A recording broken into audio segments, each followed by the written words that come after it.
سرخط خبرها президент эмомалӣ раҳмон 28 декабр паём медиҳад. пайдо шудани ҷасади духтари гумшуда аз дарёи Кофарниҳон ба Фаррух Ҳасанов унвони алочи фарҳанги Тоҷикистон дода шуд.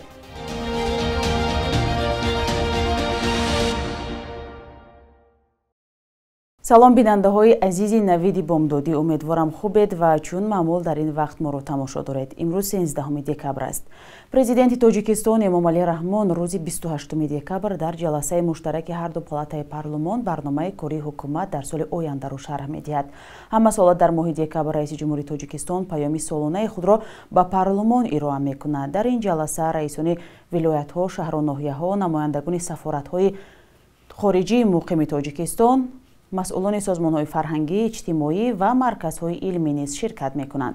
маъмулан дар пайи ироаи паёми солунаи президент телевизионҳои расмӣ рӯзҳо ин мавзӯъро инъикос карда гурӯҳҳои вижа барои фаҳмондадиҳии нуқтаҳои он таъсис дода мешаванд. ба гуфтаи коршиносон баъди паём баъзе аз ислоҳот сурат мегирад, вале дар умум авзо ба таври чашмрас тағйир намекунад. ҷасади Нозия Исмонзодаро баъд аз 5 рӯзи бедаракшавӣ аз дарёи Кофарниҳон ёфтанд. кумитаи ҳолатҳои фавқулода гуфт ки ӯ 16 сола ва аз ноҳияи Файзобод аст. мақомот фарзияи худкуширо тафтиш мекунанд. чанд рӯз боз акси Нозия Исмонзода бо хабари гум шуданаш дар шабакаҳои иҷтимоӣ мечархид. дар хабарҳо гуфта мешуд ки ӯ бори охир рӯзи 6 декабр аз лаби дарёи Кофарниҳон дар WhatsApp паёми видеоӣ гузоштааст. назари наздикони духтар ба ҳодиса маълум нест. бояд гуфт ки худро ба дарё андохтан ё ба худкушӣ даст задани духтарон ва занон дар кишвар солҳои охир афзоиш ёфтааст. тибқи иттилои расмӣ дар 6 моҳи аввали соли ҷорӣ 228 мавриди худкушӣ ва сӯи қасд ба худкушӣ сабт шудааст ки нисбат ба ҳамин давраи соли гузашта 10 маврид бештар будааст.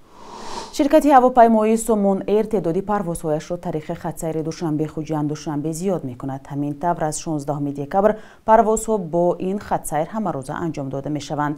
дафтари матбуоти ширкат хабар додааст ки ин иқдом бо мақсади қонеъ гардонидани талаботи аҳолӣ ба равуот дар ин самт рӯи даст гирифта мешавад. ин аввалин таҷрибаи афзоиши шумори парвозҳо бо ин хатсайр дар мавсими зимистон нест.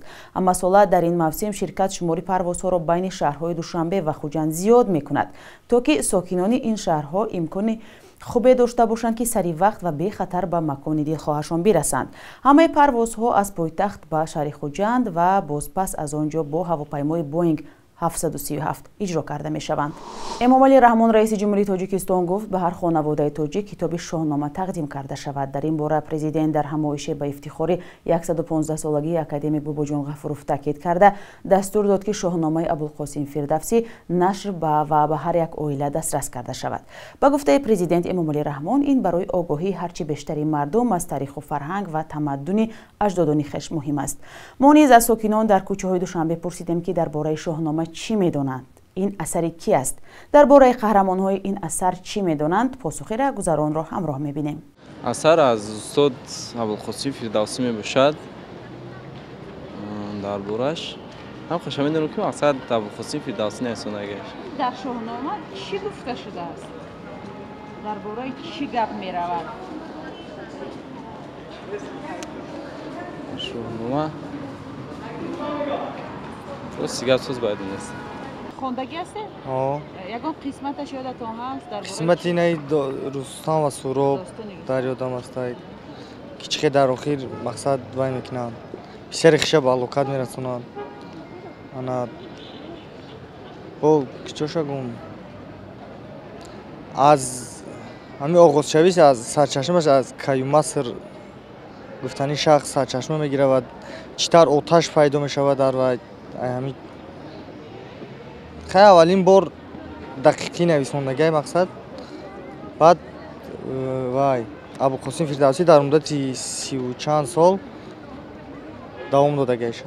ҳақиқат шоҳнома асари Абулқосим Фирдавсӣ аст. шоҳнома асари шоҳасар гӯем хато намекунем аст. ина бояд ҳар як тоҷики вай мо бояд донад дар бораи шоҳнома, қаҳрамонои шоҳнома. худатон кай хондадед шоҳнома? бори аввал давраи мактабхонӣ буд. инҷа мухтасар набуд, бисёр кӯтоҳ буд дар адабиётҳои давраи шӯравӣ. бисёр кӯтоҳ буд дар бораи як маълумоти мухтасар додагӣ буданд. батарак бо вай хонда будем давраи донишҷӯӣ бо як бор камтар тонимаша хондем баъд хаякра ақаллан персонажҳои шоҳнома ёдатон мондааст?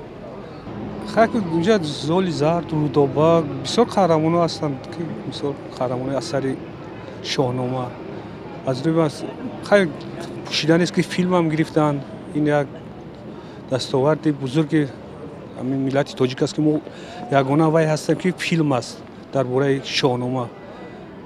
шоҳнома асари фирдавсӣ фикрам дар бораи қаҳрамонои ин асар медонед номашон чи аст? Шахнамени не читала. Я же в русской школе училась, у нас как-то вот в основном русскую классику. Шоҳнома Абдулқосим Фирдавсӣ.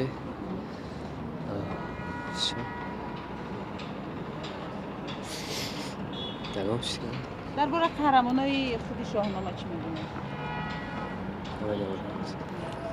дар бораи худи ҳамин шоҳнома чӣ медонед? охир вақте ки ман хонда будам обошаҷон 77-79 ма даромадам.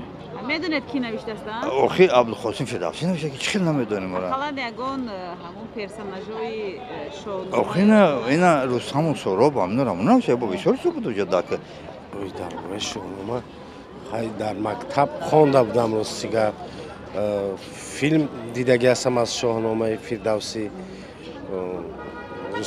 достони Рустаму Суҳроб, Сиёвуш, бисёр чизҳо хондаги ҳастам аз шоҳнома. ягон ду мисра аз ин шоҳнома рости дар ёдам нест. филмҳо бисёр тамошо кардаги ҳастам дар бораи шоҳнома. аз Борис Кимягаров филм гирифтаги ҳастанд, дидаги ҳастанд. якчанд филмҳое ки дар бораи аз шоҳнома яъне вай кардаги ҳастанд. ба навор гирифтаган дидаги ҳастам давраи шӯравӣ. медонед ки Фирдавсӣ чанд сол ба навиштааст ин шоҳномаи? хато накунам 30 сол ба навиштаги ҳастанд. ин дуруст аст, бояд донанд, тариха донанд. ба мисли ки китоби тоҷикон ҳозир дар ҳар як хонавода ҳаст, китоби рӯи мизи ҳар як хона ки ҳаст, шоҳнома ҳам аз ин кам нест. бояд бошад шоҳнома, бояд донем шоҳномаро. барои чӣ не? ин иқдом бисёр иқдоми хуб аст, ман фикр мекунам. бинандаҳои азиз, шумо ҳам шоҳномаро хондед? дар бораи ин асар чӣ медонед? зери ин видео ба мо нависед. дирӯз 12 декабр ба Фаррух Ҳасанов ғолиби озмуни телевизионии «Ну-ка все вместе» унвони Аълочии фарҳанги Тоҷикистон дода шуд. дар ин бора хабаргузории Азия Плюс аз қавли масъули Вазорати фарҳанги Тоҷикистон иттилоъ дод. ба навиштаи ин расона ин унвонро Манучер Шарифзода, муовини вазири фарҳанг, дар як чорабинӣ ба Фаррух Ҳасанов тақдим кардааст. чанд рӯз пештар шаҳрдори Душанбе Рустами Эмомалӣ ба Фаррух Ҳасанов хонаи сеҳуҷрадор ҳадя карда буд. ин овозхони 25 солаи тоҷик дар тарҳи мусиқӣ ки дар Русия баргузор шуд пирӯз гардид. вай гуфт дунболи орзуҳояш ба саҳнаи бузург дар Русия рафт ва нишон дод ки тоҷикон фақат бинокор нестанд, балки ҳунарманд низ ҳастанд. даври ниҳоии озмун 24 ноябр гузашт. ба Фаррух Ҳасанов санади пирӯзӣ ва 5 миллион рубл муодили бештар аз 50 000 доллар тақдим гардид. бахши як рӯзи таърихро ҳамкорам Хиромон Бақозода тақдиматон мекунад ки муҳимтарин таҳаввулоти таърихии 13 декабрро фаро мегирад.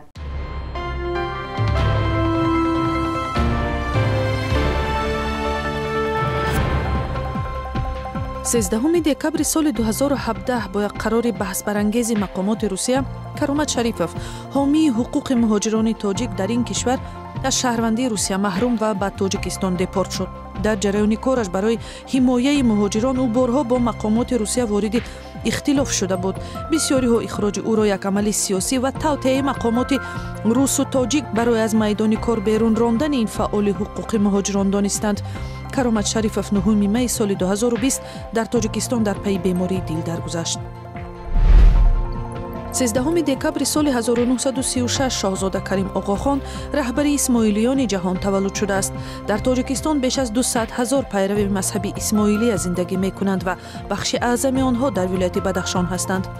мавлуди имоми ҳозир Оғохони чор ки тавассути барномаи Оғохон дар Тоҷикистон дар рушди маорифу тарҳҳои иҷтимоӣ кори зиёде кардааст, ҳар сол бо баргузории барномаҳои мухталиф таҷлил мешавад.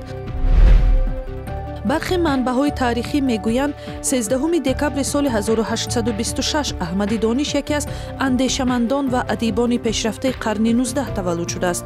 исми ӯ дар таърихи адабиёт ва сиёсат ба ҳайси маорифпарвар ва ислоҳотталабе дар аморати Бухоро ёд мешавад ки дар пайи таҳқиқу таҷрибаи кору зиндагӣ ба хулосае омад ки низоми мавҷуда ва бархурди он ба илму маориф ва сиёсат бояд дигар шавад.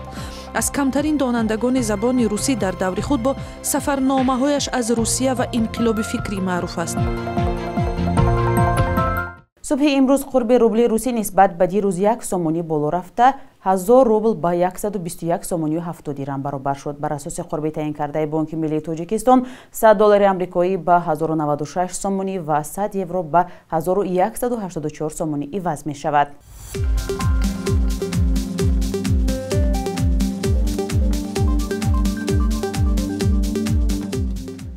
бинандаҳои гиромӣ, шумо навиди бомдодиро тамошо кардед. агар шумо низ хабар ё аксу видео доред, ҳатман ба мо фиристед. хайр, худо нигаҳдор.